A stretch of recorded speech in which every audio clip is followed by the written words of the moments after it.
Ղուկաս ավետարանիչը երրորդ գլխի առաջին 9 համարների մեջ մեզ ներկայացրեց Հովհաննես Մկրտչի հայտնվելը քարոզչական իր առաքելությամբ։ Ներկայացվեցին ամենատարբեր պատմական կերպարներ, Աննայի եւ Կայափայի անունը տրվեց, որ շատերի համար տարօրինակ է, որ ինչպես էին այս երկուսը միասին հիշատակվում, որովհետեւ քահանայապետը միշտ մեկն էր։ Բայց պատճառը շատ հետաքրքրական էր, որովհետեւ Աննան ուրեմն աներն էր Կայափայի։ Կայափան սրա փեսան էր եւ քահանայապետության պաշտոնը իրականում ցմահ էր։ Բայց հռոմեական իշխանության հաստատումից հետո շատ բան փոխվեց այնտեղ եւ արագ-արագ փոխվում էին քահանայապետներ։ Ուրեմն Աննան սկզբում քահանայապետ էր եղել Քրիստոսից հետո 6 թվականից սկսած եւ ուրեմն իրենից հետո իր 4 տղաներն էին քահանայապետ եղել եւ վերջում եղել էր իր փեսան Կայափան, բայց բոլոր այս քահանայապետերի օրոք ինքը անգամ ուղղակիորեն քահանայապետ չլինելով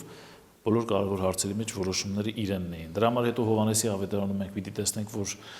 Տեր Հիսուս Քրիստոսին ներկայացնում են ոչ թե Կայափայի դատին, Կայափային, այլ Աննա քահանայապետին են ներկայացնում։ Ուրեմն այս բոլոր դրվագները ներկայացնելուց հետո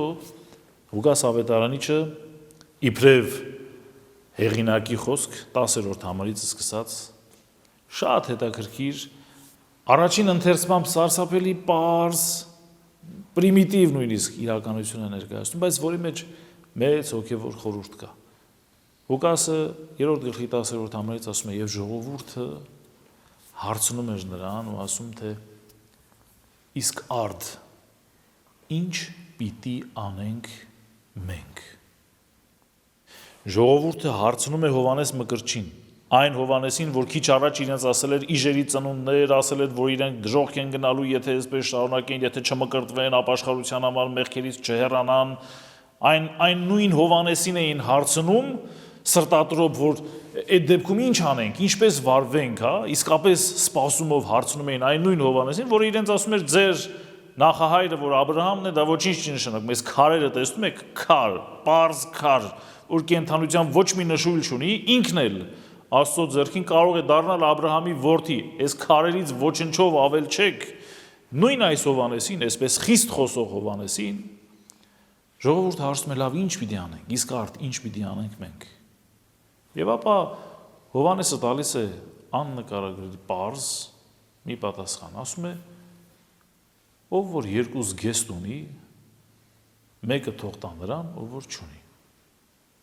Նույն կերպ եւ ուտելիքի համար պիտի անենք։ Ով որ ունի, պիտի տա նաև նրան, ով որ ուտելու բան չունի։ Երբեմն մեզ թվում է, թե հոգևոր կյանքի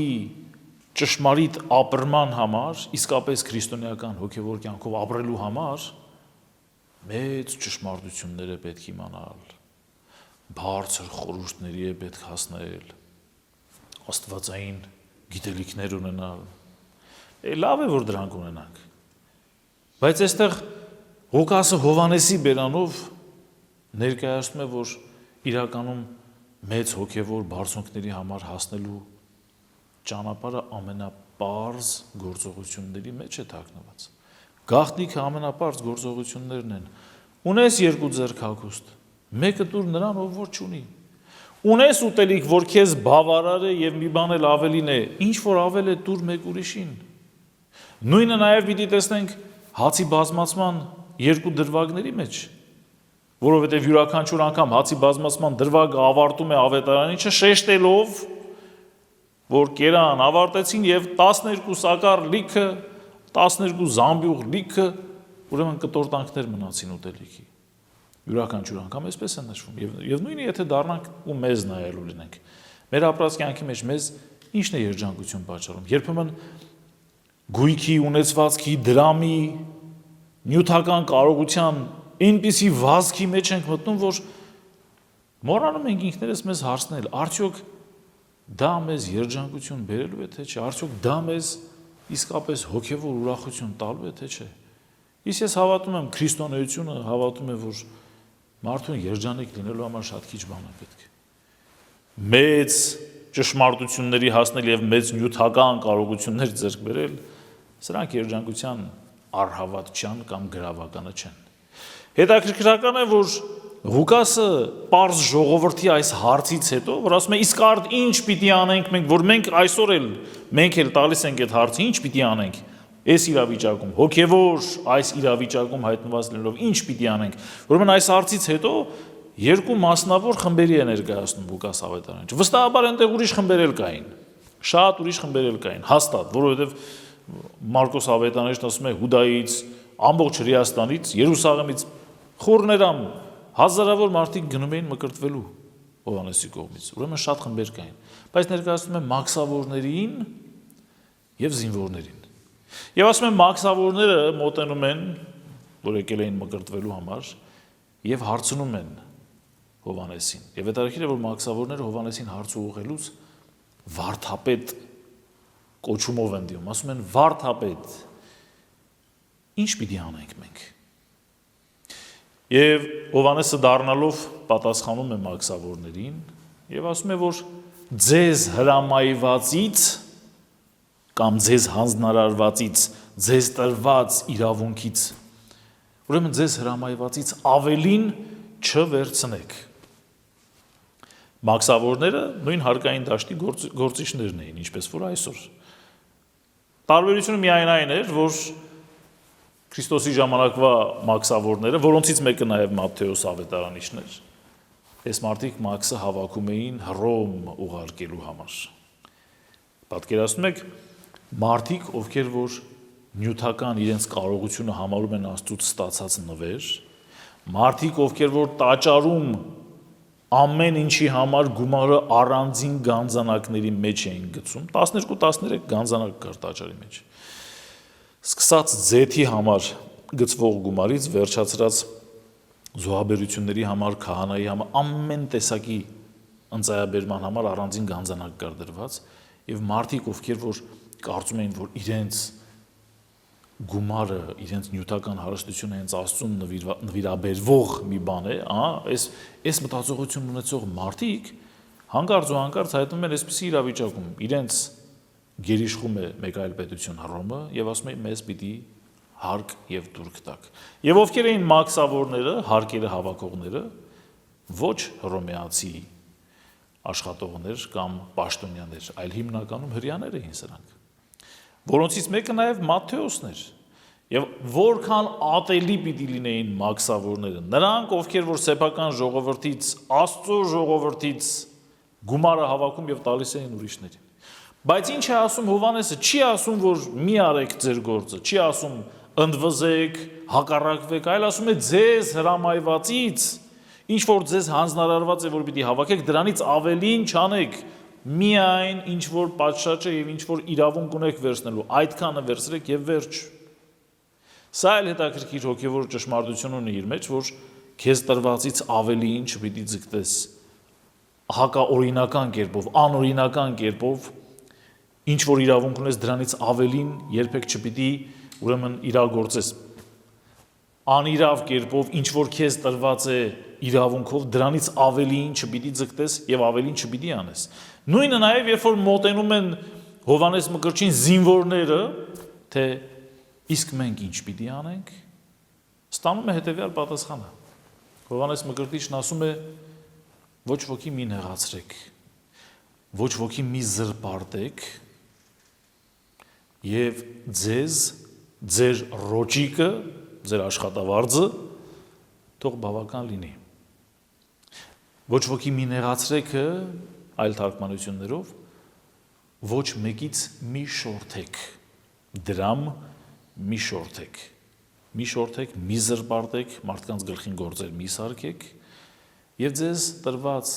գումարը, աշխատավարձը թող ձեզ բավարար լինի։ Մի տեսակ ստացվում է, որ երկու մասնագիտության տեր անձանց խմբերին էլ Հովհաննեսը ասում է, զգուշացնում է այն մեղքերի համար, որոնց մեջ հիմնականում իրենք թաթախված էին, որտեղ որ կաղում էին, այդ էլ ներկայացնում է։ Մաքսավորներին ասում է, ձեզ տրված իրավունքից ավել մի բանեցրեք, ինչքան որ հանձնարարված է դրանից ավել փող մի հավաքեք։ Զինվորներին էլ ասում է, ոչ մեկին մի նեղացրեք, չարություններ մի արեք, մի զրպարտեք եւ ձեզ տրված աշխատավարձն էլ թող ձեզ բավարար լինի, որովհետեւ զինվորներն էլ, ինչպես այսօր էլ, պատերազմական, կոնֆլիկտային, ամենատարբեր իրավիճակներում կարող են և տեսել ենք, որ դրսևորում են ընչաքաղցություն, նյութական բարիքների ձեռքբերման հետ կապված, նույնպես Հովհաննես Մկրտչի ժամանակ էր։ Հովհաննեսն ասում է, ավելին մի արեք, ինչ որ ձեզ հանձնարարված է և ինչ որ ձեզ տրված է իբրև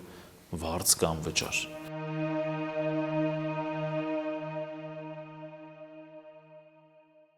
Այս հատվածից անմիջապես հետո Ղուկաս Ավետարանիչը մեկ այլ խորհրդավոր իրավիճակ է ներկայացնում, որ էլի առաջին ընթերցումով միգուցե տեսանելի չլինի, բայց Ղուկասն ասում է, որ ժողովուրդը սպասման մեջ էր և իրենք իրենց մտքում Հովհաննեսի մասին հարցնում էին ու ասում էին, թե սա է արդյոք Քրիստոսը։ Ուրեմն բացատրություններից մեկը, թե ինչու էին այդքան մեծ թվով հրեաներ գնում Հովհաննես Մկրտչի կողմից մկրտվելու այն դեպքում, երբ որ իրենք գիտեին, որ այդ արարողությունը հեթանոսների համար է, ինչու էին պատրաստ լսել իժերի ծնունդներ,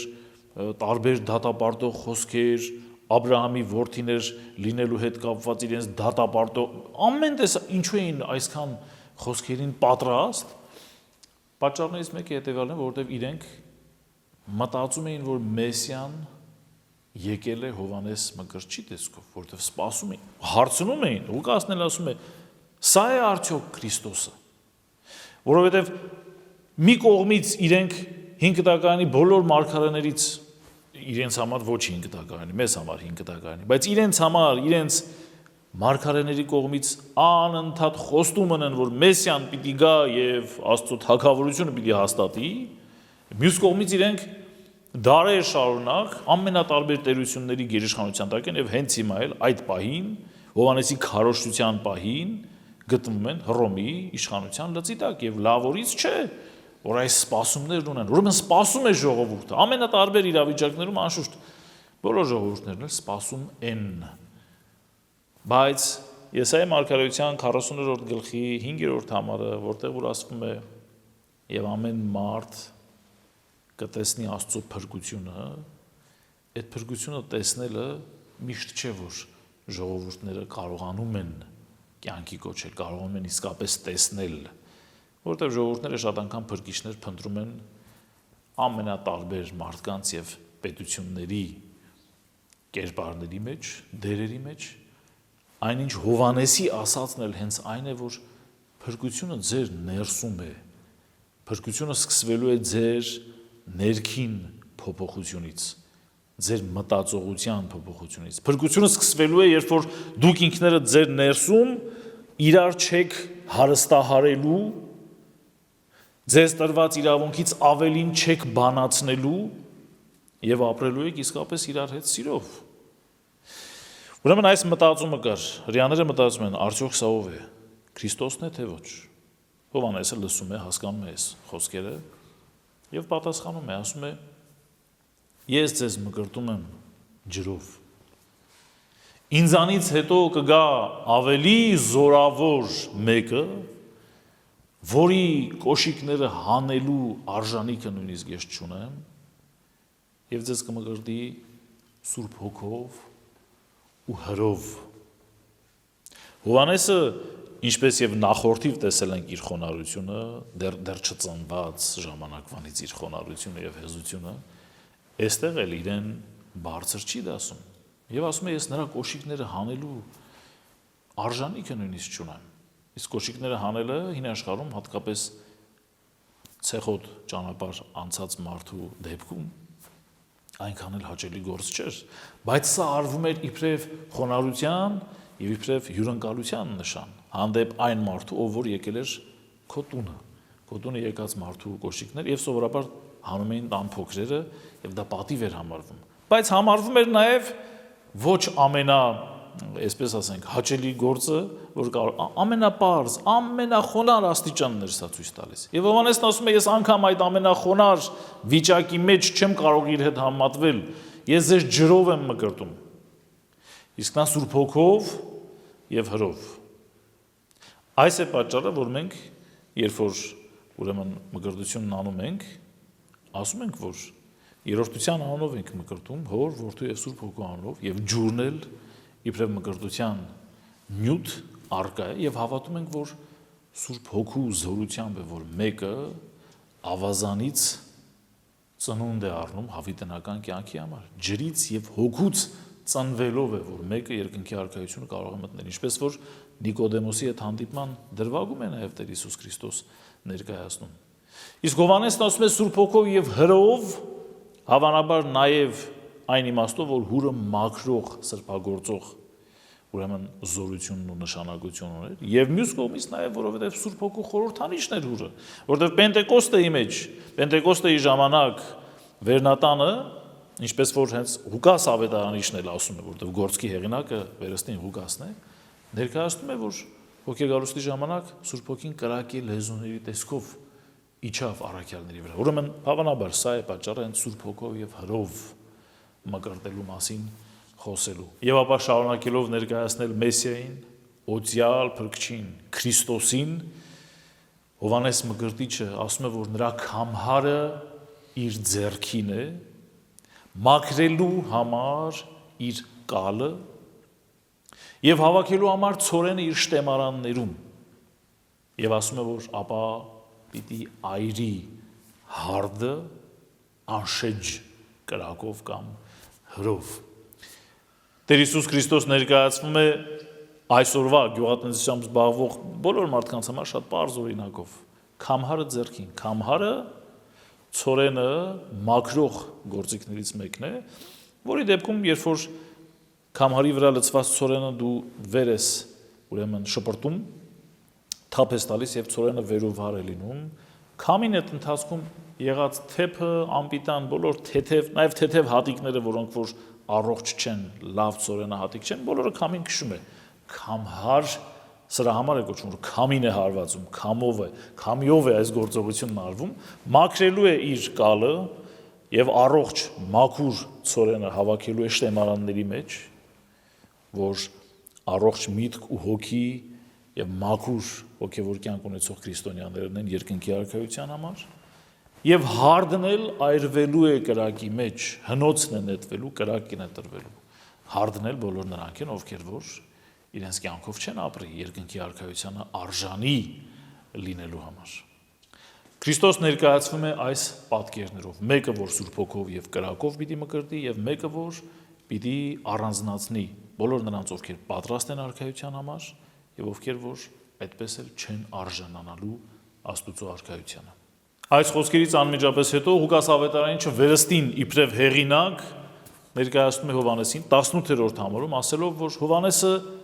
այս եւ շատ այլ մխիթարիչ խոսքերով բարի լուրն էր ավետում, բարի լուրն էր քարոզում ժողովրդին։ Վերստին մի փոքր տարօրինակ է հնչում, որ արդյոք մխիթարիչ էին այս խոսքերը թե ոչ, բայց իրականում այո մխիթարիչ են, որովհետեւ հույսը կար, որ կհավաքվենք որպես առողջ ցորենահատիկներ շտեմարաններում պահվելու համար եւ ոչ թե հակառակը։ 19-րդ եւ 20-րդ համարների մեջ ներկայացնում է մի իրավիճակ, որ ուղղակիորեն կապված է Հերովդես մեծի որդիներից Հերովդես Անտիպասի հետ։ Եվ ասում է, որ Հերովդեսը հանդիմանված լինելով Հովհաննեսի կողմից իր եղբոր կնոջ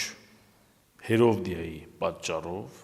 եւ այն բոլոր չարագործությունների համար, որ արել էր, դրանց վրա ավելացրեց եւս մեկը Հովհաննեսին բանտարկելով։ Ներկայացվում է բարոյական կյանքի մի անկում, որը հետեւյալի մասին էր Հերովդես մեծի որդիներից մեկը, Հերովդես Անտիպասը, խաբեությամբ, գայթակղության միջոցով Հռոմից կնության է առնում եւ բերում իր եղբայրներից մեկի կնոջը։ Հերովդես մեծը անշուշտ տարբեր կանանցից էր ունեցել այս որդիներին։ Ուրեմն նույն հորից եւ տարբեր մայրիկներից ծնված երկու եղբայրներ, այս մեկը Հերովդես Անտիպասը, մյուս եղբոր կնոջը կնության է առնում։ Եվ սրան էլ եթե ավելացնենք այն, որ նախորդ ամուսինը, որ ամուսնացած էր այս Հերովդիայի հետ, Սա էլ իր մյուս եղբոր աղջիկներ իրեն ստացվում, այսինքն ամեն կերպով հոգևոր բարոյական սարսափելի անկում ապրած մի իրականություն է ներկայացնում, բայց այստեղ մեզ համար կարևորն այն է, որ մենք տեսնում ենք, որ Հերովդեսը հանդիմանված էր Հովանեսի կողմից, Հովանեսը նրան հանդիմանել էր, Հովանեսը ասել էր, որ անիրավ է, անարդար է, Աստծո օրենքներին դեմ է կնության առնել մեկին, որ քեզ բարեկամական հազար թելերով կապված է։ Սրանից բացի Ղուկասը նաև նշում է, որ այլ չարագործություններ եւս ուներ, եւ որոնց վրա որ ավելացվեց նաև Հովանեսի բանդարգությունը։ Իսկ իրականում Հովանեսի բանդարգությունը միայն այս հոգևոր դրվագի պատճառով չէր, որովհետև Հովանեսը հակադարձել էր եւ հանդիմանել էր Հերովդեսին, ոչ միայն սա ավետարանի ներկայացրածն է, բայց Հովսեփոս Փլավիոս անունով պատմիչը կա, որ հրեական հնություններ, ուրեմն պատմական աշխատություն ունի հրեաների համար, այնտեղ հստակ նշում է, որ Հերովդեսը տեսնելով, որ մեծ բազմություն է գնում Հովանեսի հետևից եւ հանրային մեծ աջակցություն ունի Հովանեսը, իր աստեղային ժամն էր այսօրվա խոսքով ասված, վախենում է, որ հնարավոր է Հովանեսի միջոցով հեղափոխության ուրեմն իրավիճակ ստեղծվի եւ որ իրեն գահանկեց անեն։ Այս է պատճառը նաեւ քաղաքական իմաստով այս է պատճառը նաեւ Հովանես Մկրտչին բանտ նետելու եւ հետո ինչպես որ գիտենք եւ հետո նաեւ նրան գլխատելու։